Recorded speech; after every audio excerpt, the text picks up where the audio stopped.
এক ঘন্টার জন্য যদি আমি রাষ্ট্র ক্ষমতা পাইতাম তো জাতি কেমনে ঠিক হয় এটা আমি করে দিতাম। কিভাবে করতেন?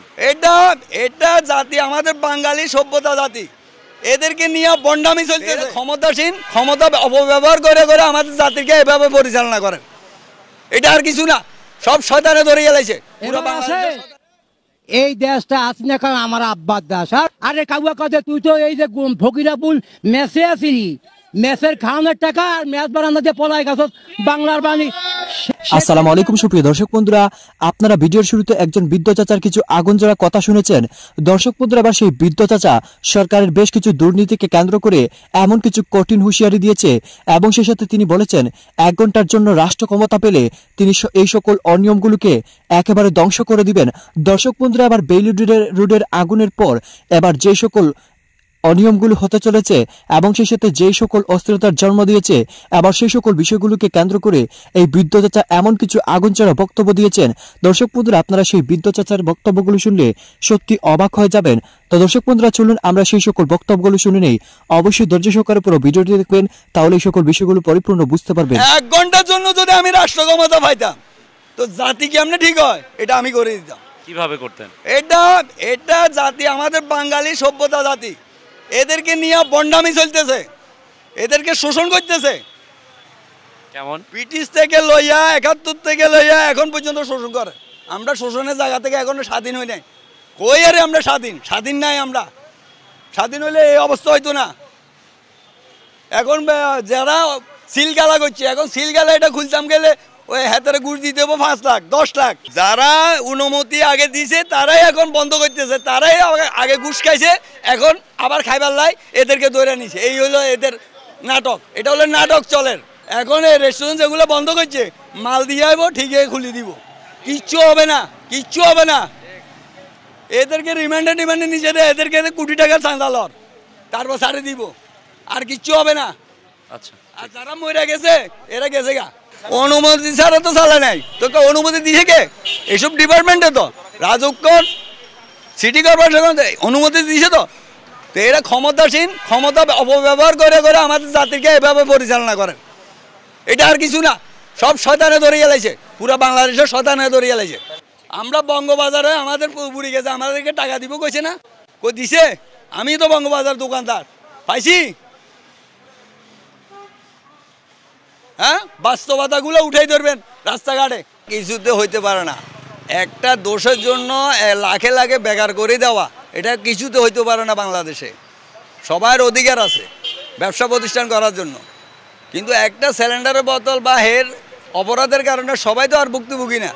এখন তো লাখ লাখ শ্রমিকেরা বেকার হয়ে গেছে, রেস্টুরেন্টে সার্কি করতো, রুজি করে খাইতো, পোলা লইয়া চলতো, পোলা বাড়ির স্কুলে বাড়াইতো, সেটা তো অচল করে দিছে।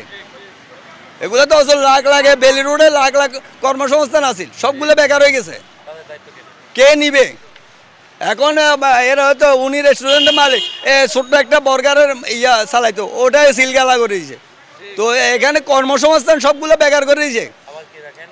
অভিযান চালারে বড় বড় বিয়ে দি, তো 4,000 5,000 কোটি টাকা চুরি করছে, এখন না অভিযান চালাবি ছোটখাটো কিনে মরে আসলে।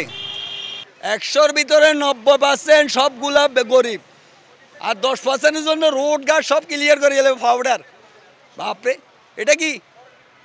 আল্লামা দেলোয়ার হোসেন সাইদি 13 বছর বয়সের যুবক, ছোট নাবালক বাচ্চা কি করে 3 বাচ্চা 5 বাচ্চার মারে দর্শন করতে পারে? দেশনেত্রী খালেদা জিয়াকে বলে খুনি হাসিনা বানু দাস, তুমি বিচার করো, তোমার বিআই কি দর্শনকারী না ওই যে 13 বছরের সেরাপ দেলোয়ার হোসেন সাইদি দর্শনকারী? আরে হাসিনা, তোর বিআই যখন 71 আমরা যুদ্ধ করি তখন তোর বিয়ের বয়স 30-32 বছর। সেই তো রাজাকারের ক্যাম্পে নিয়ে কান্দার পরে ঠ্যাঙ্গে ঠাস ঠাস গুতাইছে। কেটা তোর বিআই? কি নাম? ওই ডক্টর ইঞ্জিনিয়ার মুশারফ সাহেব। আর সেই রাজাকারের পোলার লগে তোর মাইয়া দিছস বিয়া। শেখ হাসিনার মেয়ের জামাই কোথায়? দুবাই সরকারের আন্ডারে জেলখানায়। কেন? 3,500 কোটি টাকা চুরি করছে, আব্বার দেশ খেলেছে। এবার আসে এই দেশটা আছি না কারণ আমার আব্বার দেশ। আরে কাউয়া কাজে তুই তো এই যে ফকিরাপুল মেসে আসিনি, মেসের খাওয়ানোর টাকা আর ম্যাচ বারান্দা দিয়ে পলাই গেছ বাংলার বাণী। শেখ সেলিমের আন্ডারে 900 টাকা বেতন চাকরি করছ কামলা, আর আমি করছি সরকারিভাবে দৈনিক বাংলা চাকরি দিচ্ছে জিয়া রহমান 1979 সালে। আচ্ছা, শেখ হাসিনা বানু দাস তুমি তো মুক্তি যুদ্ধার মাইয়া না, তোমার বাপে 9.5 মাস জেল কাটছে, আমি বাদশা 9 মাস যুদ্ধ করছি।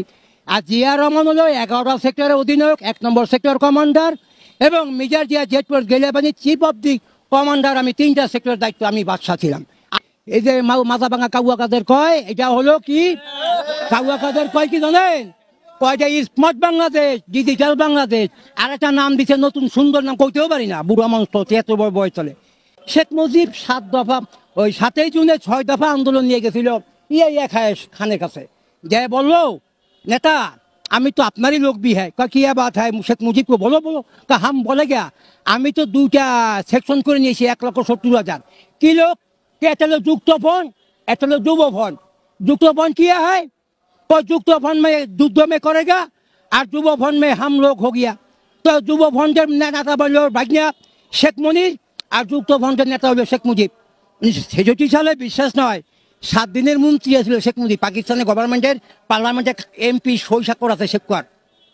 এই খবর কইলকে খন্দকার মুস্তাক, যে খন্দকার মুস্তাক শেখ মুজিবের আশ্রয়দাতা। 1943 সালে শেখ মুজিব আর যখন ওই যে আপনার ফুলবাড়িয়া রেল স্টেশনে সিটে বইয়াছিল, কেউ চিনে না, তো এই কয় ওই খন্দকার মুস্তাক কাবে ওই মানদার বাড়ি ঢাকায় মানুষ তো, বাড়ি কই ভাইরাতপুর, কিনলে যাইছো এই নেই মরবার লেগা।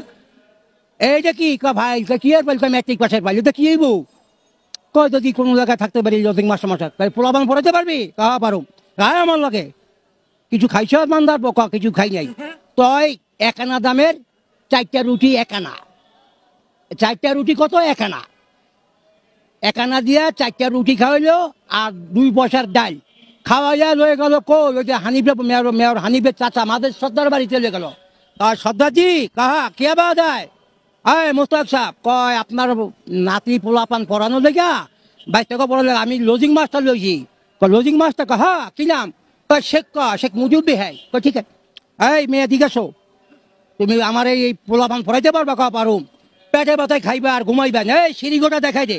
সিঁড়িঘর মাঝে সদাবাড়ি সিঁড়িঘরের মধ্যে থাকবো আর পেটে তো লজিং মাস্টার খাওয়াইতো।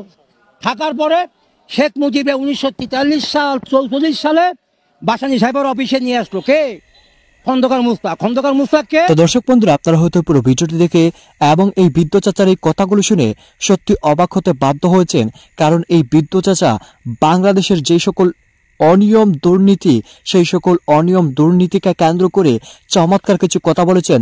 যদিও তিনি 1 ঘন্টার জন্য রাষ্ট্র ক্ষমতা চেয়েছেন এবং 1 ঘন্টার জন্য রাষ্ট্র ক্ষমতা নিয়ে তিনি সবকিছু দুর্নীতি ধ্বংস করে দিবেন, তবে সেটা একটু আবেগে। তো দর্শক বন্ধুরা, আপনারা পুরো ভিডিওটি দেখে এবং এই সকল কথাবার্তাগুলো শুনে আপনাদের কাছে কেমন হয়েছে এবং আপনাদের কাছে কেমন লেগেছে অবশ্যই কমেন্ট করে জানিয়ে দেবেন। তো দর্শক বন্ধুরা, ভালো থাকুন, সুস্থ থাকুন, আল্লাহ হাফিজ, আসসালামু আলাইকুম।